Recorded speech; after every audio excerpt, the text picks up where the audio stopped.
당신은 당신이 사랑하는 사람의 얼굴을 잊어버린다면 어떻게 하시겠습니까? 데이비드 게인 스토리. 저는 뇌졸중으로 말을 잃었을 때 기억이 아닌 이 감정을 잃을까 가장 두려웠습니다. 내 가장 소중한 사람에게 미안하다는 말 한마디를 못할까 봐요. 오늘 영상은 눈물의 여왕 속 가장 감동적이었던 4가지 감정 순간을 통해 한국인이 말 속에 숨기는 진짜 감정 표현을 심층 분석합니다. 단순히 미안해, 사랑해를 넘어선 고급 한국어 뉘앙스를 저와 함께 마스터하세요. 이 영상이 도움이 될 것 같다면 지금 바로 구독 버튼을 눌러주세요. 첫 번째 감정은 미안함입니다. 하지만 한국인은 절대 미안해라고 말하지 않습니다. 바로 시작합니다. 첫 번째 감정은 바로 미안함입니다. 눈물의 여왕 속 주인공 혜인이가 기억을 잃어가는 장면. 우리는 극한의 슬픔을 느꼈죠. 하지만 혜인이가 계속해서 혼자 되뇌던 감정은 슬픔보다 미안함에 가까웠습니다. 그런데 한국인은 절대 직접적으로 미안해라고 말하지 않습니다. 왜 그럴까요? 한국 문화에서 미안하다는 말은 너무 직접적이고 때로는 너무 가볍게 들립니다. 진짜 깊은 미안함은 돌려서 표현합니다. 데이비드 게인 스토리. 제가 뇌졸중 이후에 말을 못하고 아내에게 계속 의지해야 했을 때였어요. 정말 아내에게 괜히 그랬나봐, 내가 당신을 힘들게 했나봐 라고 말하고 싶었지만 제 입에서는 소리밖에 안 나왔죠. 오늘 그 3가지 표현을 함께 배우겠습니다. 한국인이 쓰는 첫 번째 미안한 표현, 괜히 그랬나봐. 이 표현의 의미는 내가 한 행동이 필요 없었던 것 같다, 쓸데없이 그랬다는 뜻입니다. 예를 들어 친구에게 조언했는데 오히려 기분 나쁘게 했을 때, 괜히 그랬나봐, 미안해. 드라마에서 혜인이는 현우에게 이렇게 말합니다. 괜히 그랬나봐. 자연스럽게 이래. 두 번째 표현, 내가 생각이 짧았지. 생각이 짧다는 깊게 생각하지 못했다, 신중하지 못했다는 의미입니다. 자신의 판단이 부족했음을 인정하는 표현이죠. 예를 들어 중요한 결정을 급하게 내렸다가 문제가 생겼을 때 내가 생각이 짧았지. 미안해. 내가 생각이 짧았지. 자연스럽게 이래. 표현 3 설명. 널 힘들게 해서 어떡하니? 이건 직접적인 사과보다 더 깊은 죄책감을 담고 있습니다. 어떡하니는 어떻게 하면 좋지? 라는 자책과 걱정이 섞인 표현입니다. 특히 사랑하는 사람에게 부담을 준 것에 대한 미안함이죠. 널 힘들게 해서 어떡하니? 자연스럽게 이래. 자, 이제 이 3가지 표현을 확실하게 암기해 보겠습니다. 저와 함께 따라해 주세요. 1회차, 괜히 그랬나봐. 괜히 그랬나봐. 괜히 그랬나봐. 2회차, 괜히 그랬나봐. 내 행동이 쓸데없었다는 후회와 미안함. 괜히 그랬나봐. 3회차 남기. 괜히 그랬나봐. 괜히 그랬나봐. 괜히 그랬나봐. 1회차, 내가 생각이 짧았지. 내가 생각이 짧았지. 내가 생각이 짧았지. 2회차, 내가 생각이 짧았지. 신중하지 못한 판단에 대한 자책. 내가 생각이 짧았지. 3회차, 내가 생각이 짧았지. 내가 생각이 짧았지. 내가 생각이 짧았지. 1회차, 널 힘들게 해서 어떡하니? 널 힘들게 해서 어떡하니? 널 힘들게 해서 어떡하니? 2회차, 널 힘들게 해서 어떡하니? 사랑하는 사람에게 준 부담에 대한 깊은 죄책감. 널 힘들게 해서 어떡하니? 3회차. 널 힘들게 해서 어떡하니? 널 힘들게 해서 어떡하니? 널 힘들게 해서 어떡하니? 좋습니다. 이 세 가지 표현이 한국인의 진짜 미안함입니다. 일반 한국어 교재는 죄송합니다만 알려주지만 진짜 한국인은 이렇게 돌려서 말하는 표현 속에 더 깊은 감정을 담습니다. 자, 그럼 두 번째 감정으로 넘어갑니다. 드라마 속 분노와 좌절은 한국어로 어떻게 폭발할까요? 화가 난다만으로는 절대 표현할 수 없습니다. 좋습니다. 청크 2 작업 시작합니다. 청크 2 분노와 좌절 마이너스 화난다로는 표현할 수 없는 감정. 두 번째 감정은 분노와 좌절입니다. 눈물의 여왕 속에서 주인공 현우나 혜인이가 극한의 상황에서 폭발하는 감정이죠. 그런데 한국어에서 화가 난다는 가장 약한 표현입니다. 진짜 한국인의 분노는 훨씬 더 깊고 강렬합니다. 한국인은 분노를 신체 감각으로 표현합니다. 속이 터진다. 기가 막힌다. 억장이 무너진다. 이 세 표현은 단순한 화가 아닙니다. 가슴이 답답하고 허탈하고 모든 것이 무너지는 그런 극한의 감정입니다. 데이비드 개인 스토리. 제가 재활 중에 발음이 계속 안 될 때가 있었어요. 나아다. 이런 간단한 소리조차 제대로 나오지 않았죠. 그때 저는 기가 막혀서 울 수도 없었습니다. 이 세 표현이 바로 그때의 제 심정이었습니다. 여러분이 언어로 이 감정을 표현할 수 있어야 좌절을 극복할 수 있습니다. 한국인이 쓰는 첫 번째 분노 표현. 속이 터진다. 속은 마음, 가슴을 의미합니다. 터진다는 폭발한다는 뜻이죠. 가슴이 답답하고 화가 나서 폭발할 것 같을 때 쓰는 표현입니다. 예를 들어 부당한 대우를 받았을 때, 억울한 일을 당했을 때, 진짜 속이 터진다. 드라마에서 현우는 이렇게 말합니다. 속이 터진다. 자연스럽게 1회. 두 번째 표현. 기가 막힌다. 기는 기운, 에너지를 뜻합니다. 막힌다는 막혔다는 의미죠. 너무 어처구니 없고 허탈해서 말문이 막힐 때 쓰는 표현입니다. 예를 들어 믿었던 사람이 배신했을 때, 상상도 못한 일이 벌어졌을 때, 이게 무슨 기가 막혀서 기가 막힌다. 자연스럽게 1회. 세 번째 표현. 억장이 무너진다. 억장은 가슴속, 마음속을 뜻합니다. 무너진다는 무너지다는 의미죠. 너무 슬프고 화가 나서 모든 것이 무너지는 그런 극한의 감정입니다.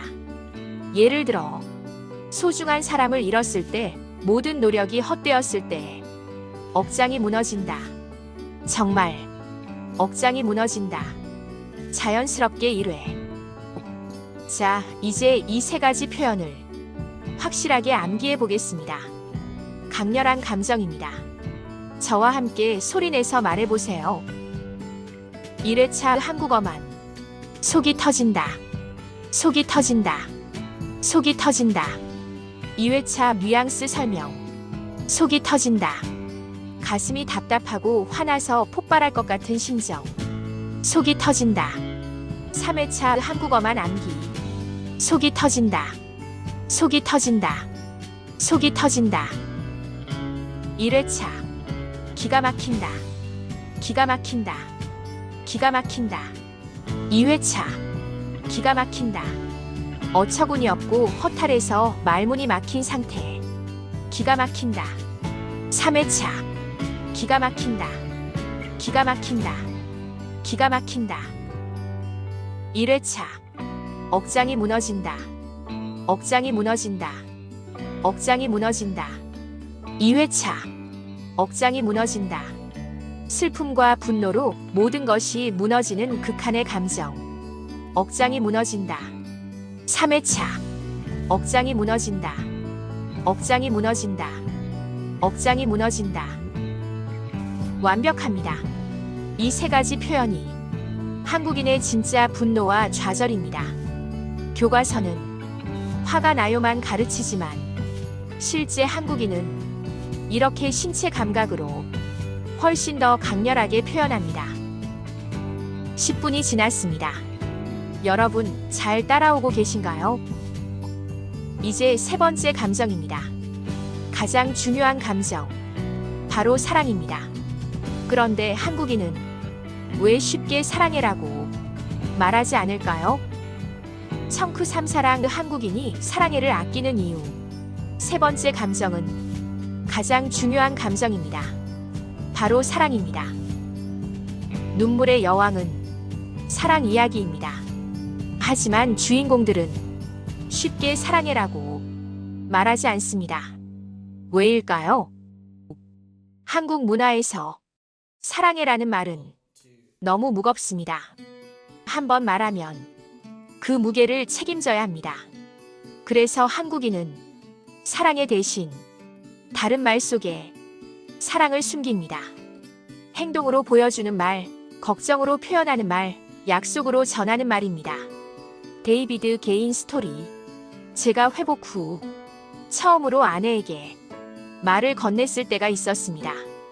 그때 저는 사랑해 대신 당신과 같이 있겠습니다.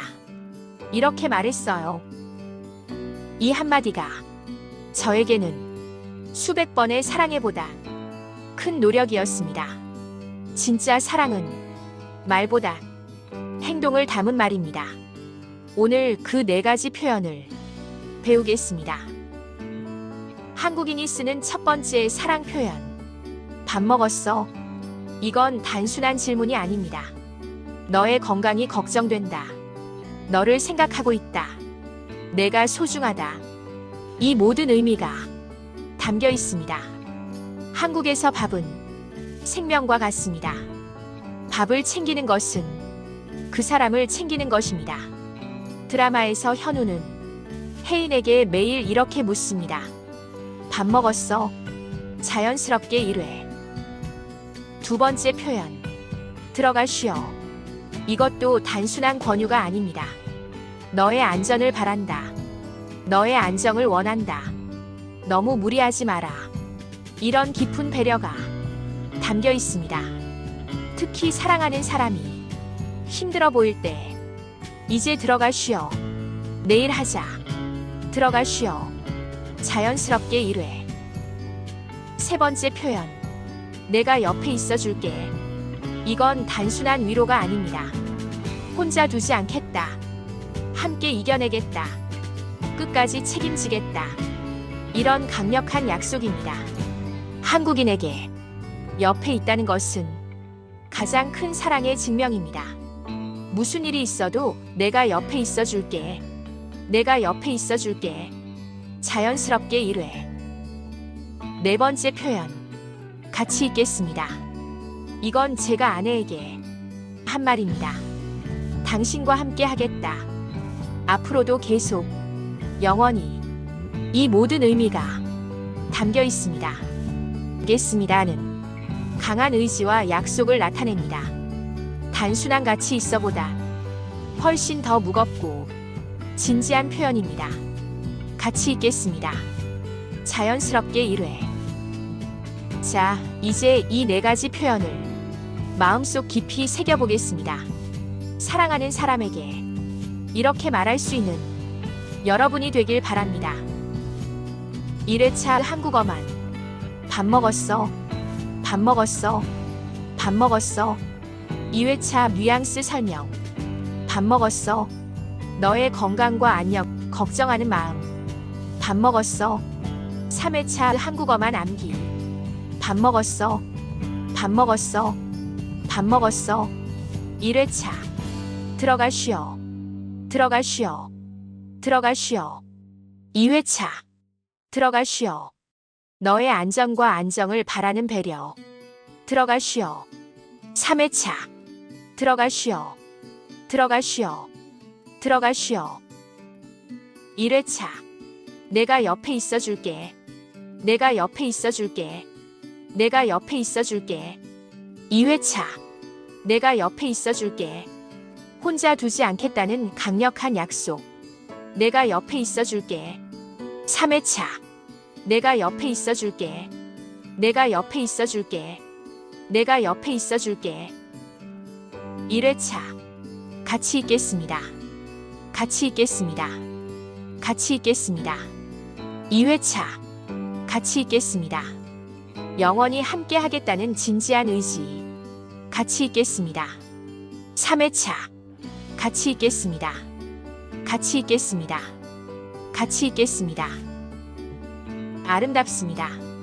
이 네 가지 표현이 한국인의 진짜 사랑입니다. 사랑에는 한 단어지만 이 표현들은 행동이 담긴 사랑, 책임이 담긴 사랑입니다. 자, 이제 마지막 감정입니다. 한국인이 가장 감추려고 하는 감정. 바로 불안입니다. 한국 드라마에서 힘든 사람들이 가장 많이 하는 말. 괜찮아. 하지만 이 말 뒤에는 무엇이 숨어 있을까요? 여러분, 오늘 우리는 눈물의 여왕을 통해 한국인의 세 가지 핵심 감정을 배웠습니다. 미안함, 분노와 좌절, 그리고 사랑. 이 표현들을 꼭 복습하시고 오늘부터 사용해 보세요. 그런데 한국인에게는 또 하나의 중요한 감정이 있습니다. 바로 불안입니다. 한국 드라마에서 가장 많이 들리는 말. 괜찮아. 하지만 이 말 뒤에는 무엇이 숨어 있을까요? 다음 영상에서 더 깊이 있게 다루겠습니다. 오늘 영상이 도움이 되셨다면 좋아요와 구독 버튼을 눌러주시고 댓글로 어떤 표현이 가장 기억에 남았는지 꼭 알려주세요. 여러분의 반응이 저에게 큰 힘이 됩니다. 다음 영상에서 만나요. 감사합니다.